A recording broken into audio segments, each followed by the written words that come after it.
રાકેશ દેસાઈની ઉપસ્થિતિમાં વંદે માતરમના મૂળ સ્વરૂપના સમૂહગાન સાથે સ્વદેશીની શપથ ગ્રહણ કરવામાં આવી હતી। સાથે જ પુસ્તક મેળાનું પણ લોકાર્પણ કરવામાં આવ્યું હતું। રાષ્ટ્રીય સ્વતંત્રતા દરમિયાન રાષ્ટ્રગીત વંદે માતરમના માધ્યમથી સમગ્ર સ્વતંત્રતા ચળવળ એક તાતણે બંધાઈ હતી અને એક નવી ઊંચાઈ હાંસલ કરી હતી। ભારતનું રાષ્ટ્રગીત આપણા સમગ્ર દેશ માટે રાષ્ટ્રીય ગૌરવની બાબત છે, ત્યારે રાષ્ટ્રગીતના સન્માનમાં વિવિધ કાર્યક્રમની ઉજવણી કરવાની વડાપ્રધાનશ્રીએ પ્રેરણા આપી છે, જેના ભાગરૂપ આજરોજ રાષ્ટ્રગીત વંદે માતરમ 150ની રાષ્ટ્રવ્યાપી ઉજવણીનું આયોજન કરવામાં આવ્યું હતું। સમગ્ર ગુજરાત સહિત નવસારી મહાનગરપાલિકા દ્વારા લુન્સીકુઈ સ્પોર્ટ્સ કોમ્પ્લેક્સ ખાતે પણ આ ઉજવણી અંતર્ગત વંદે માતરમના મૂળ સ્વરૂપના સમૂહગાન સાથે સ્વદેશીની શપથ ગ્રહણ કાર્યક્રમ ધારાસભ્ય રાકેશ દેસાઈની ઉપસ્થિતિમાં યોજાયો હતો।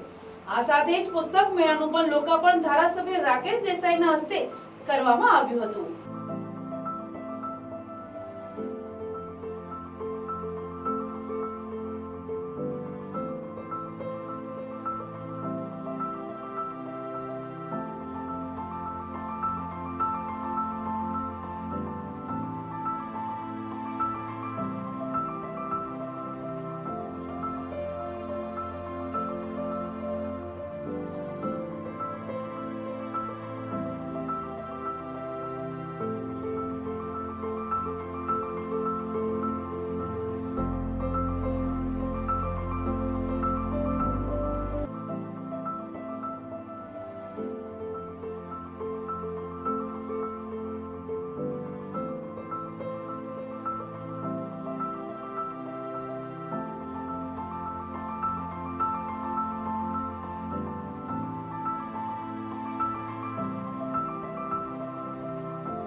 વંદે માતરમ આપણા રાષ્ટ્રીય ગીતના આજે 150 વર્ષ થયા।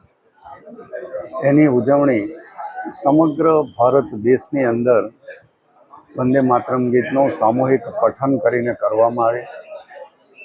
આજે નવસારી મહાનગરપાલિકા દ્વારા પણ આ સ્પોર્ટ કોમ્પ્લેક્સ લુન્સીકુઈ ખાતે આ વંદે માતરમ ગીતનું સામૂહિક પઠન કરવામાં આવ્યું। સ્વદેશીના શપથ લેવામાં આવ્યા અને નવસારી મહાનગર દ્વારા એક સુંદર પુસ્તક મેળો જેનું પણ આજે ઉદ્ઘાટન થયું। આ પુસ્તક મેળા દ્વારા